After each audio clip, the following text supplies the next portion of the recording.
the channel for westerns and more.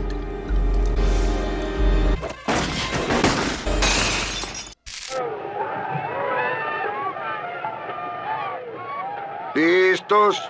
¡Apunten!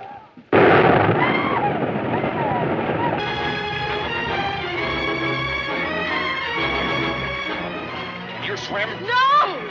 You will. Historically precise Western movies. For all of you Western buffs out there, we're quick to spot when a cowboy flick isn't quite right, be it the duds, horse gear, or props that look more Cowboy Boutique than authentic. Some Westerns really try to get the details right. Kudos to them. Of course, no Western is perfect. They might nail the story, but toss in a shiny new gun or a costume from the future. We're talking about those who give their best shot at accuracy. Share your thoughts in the comments. After all, these movies are tall tales, not FBI dossiers. Here are some of the most historically on-point Westerns, some suggested by you fine folks.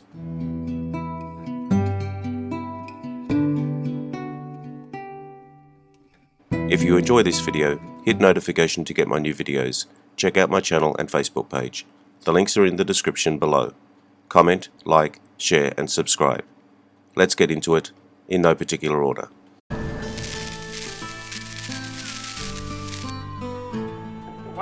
Cimarron, 1931. No expense was spared in creating the sprawling western town in Cimarron. The town gives viewers a real sense of what it was like to live in the Old West. The first western to win a Best Picture Oscar. It would be another 59 years before a western would win the Academy Award for Best Picture again, when Dances with Wolves, 1990, took the main prize.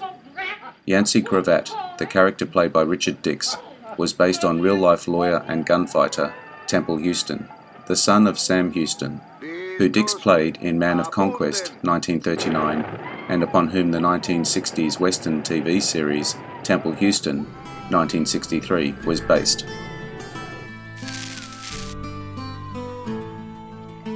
Hour of the Gun, 1967. Viewer's choice. Marshal Wyatt Earp kills a couple of men of the Clanton gang in a fight. In revenge, Clanton's thugs kill the marshal's brother. Thus, Wyatt starts to chase the killers together with his friend Doc Holliday. Wyatt Earp's giving Warshaw a chance to draw against him is taken from the story of Earp doing that with Florentino Cruz, who also said he'd been paid $50 for his participation in the assassination of Morgan Earp. According to the Stuart Lake book, Wyatt Earp, Frontier Marshal. However, in the movie, Wyatt empties 6 shots into Warshaw. The real Wyatt Earp kept only 5 rounds in his pistols, resting the hammer on an empty chamber for safety, according to the Lake book. Brigham Young, 1940.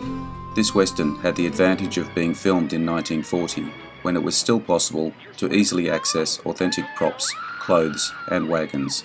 The quality of Brigham Young is so incredible that some people actually believe the still shots from the movie are old historical photos.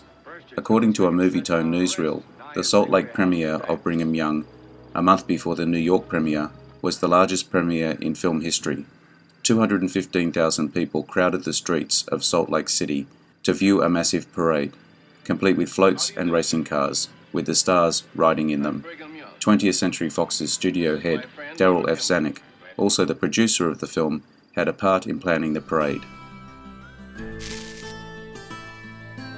The Wild Bunch, 1969. Viewer's choice. It's 1913. As the traditional American West is dying, amongst the inhabitants of this dying era are the gang known as the Wild Bunch. After a failed railroad office robbery, the gang heads to Mexico to do one last job. Seeing their times and lives drifting away in the 20th century, the gang takes the job and ends up in a brutally violent last stand against their enemies deemed to be corrupt, in a small Mexican town ruled by a ruthless general. In an interview, Ben Johnson said that the Mexican women who frolicked with him and Warren Oates in the huge wine vats weren't actresses but prostitutes from a nearby brothel who were hired by Sam Peckinpah, so he could tell people that Warner Brothers paid for hookers for his cast.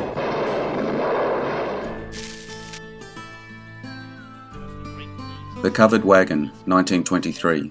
Many directors have tried to recreate the realness of the covered wagon, but have failed to do so. This was the first Western that ever portrayed important historical events, and it did so without any special effects. To get enough covered wagons for the film, a call went out in California to families that still had their ancestors' covered wagons, which had brought them out west. These were gathered so wagons used were authentic, though some had apparently been repaired a bit. The top-grossing US film of 1923. I said to her, Susanna, gal, Susanna, don't you cry. Oh, Susanna, don't you cry for me. I come from Alabama with my banjo on my knee.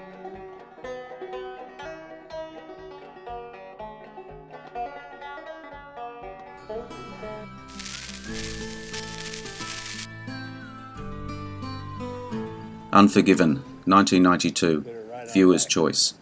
Former outlaw and now down on his luck Kansas pig farmer, William Money, takes on a murderous last mission to find the men behind a hideous crime, along with his old partner, Ned Logan, and a brash but inexperienced young gunman, the Schofield Kid. Money re-enters a perilous world he has walked away from many years ago, knowing that he walks right into a trap. However, he needs to find a way to raise his motherless children. Blood demands blood. Who is the hero and who is the villain?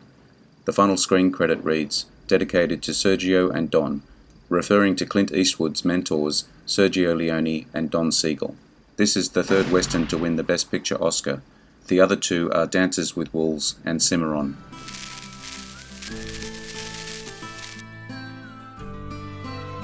The Iron Horse, 1924. This silent film used expansive backgrounds to realistically show what the landscape would have looked like during the time period the movie is set in.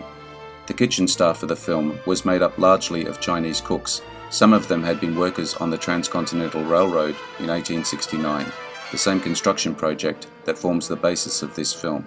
A notation on a title card states that in the final scenes of the meeting of the West and East Railways, director John Ford used the actual engines that did meet on that day, the Jupiter and Locomotive 116.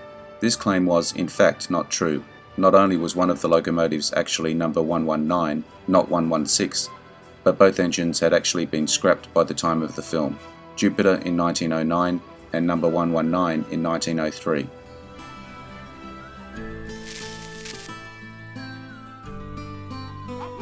True Grit, 2010, Viewer's Choice. Following the murder of her father by hired hand, Tom Chaney, 14-year-old farm girl Mattie Ross sets out to capture the killer. To aid her, she hires the toughest US Marshal she can find, a man with true grit, Reuben J. Rooster Cogburn.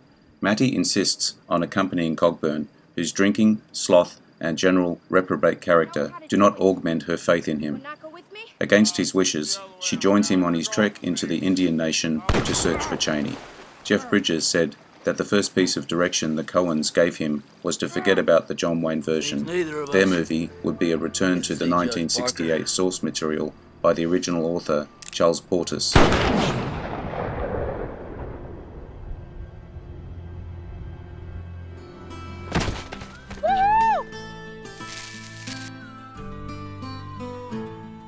Long Riders, 1980, Viewer's Choice. Actor brothers playing outlaw brothers, Northfield's Minnesota Raid. After the American Civil War, outlaw Jesse James forms a gang comprised of himself, his brother Frank James, Cole Younger and his two brothers, Jim Younger and Bob Younger, as well as Ed Miller and his brother Clell Miller. The gang is led by Jesse James and Cole Younger. The gang starts by robbing small banks and stagecoaches in the Midwest and in their home state of Missouri.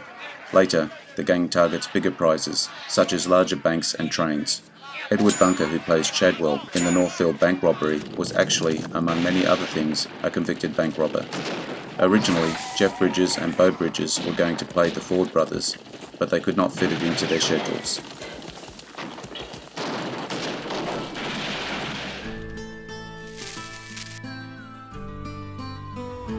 The Revenant, 2015, Viewer's Choice. While exploring uncharted wilderness in 1823, legendary frontiersman Hugh Glass sustains injuries from a brutal bear attack. When his hunting team leave him for dead, Glass must utilize his survival skills to find a way back home while avoiding natives on their own hunt. Grief-stricken and fueled by vengeance, Glass treks through a wintry terrain to track down John Fitzgerald, the former confidant who betrayed and abandoned him. Leonardo DiCaprio chose to devour a raw slab of bison's liver, even though he's a vegetarian. He also had to learn to shoot a musket, build a fire, speak 2 Native American languages, Pawnee and Arikara, and study with a doctor who specializes in ancient healing techniques. DiCaprio calls it the hardest performance of his career.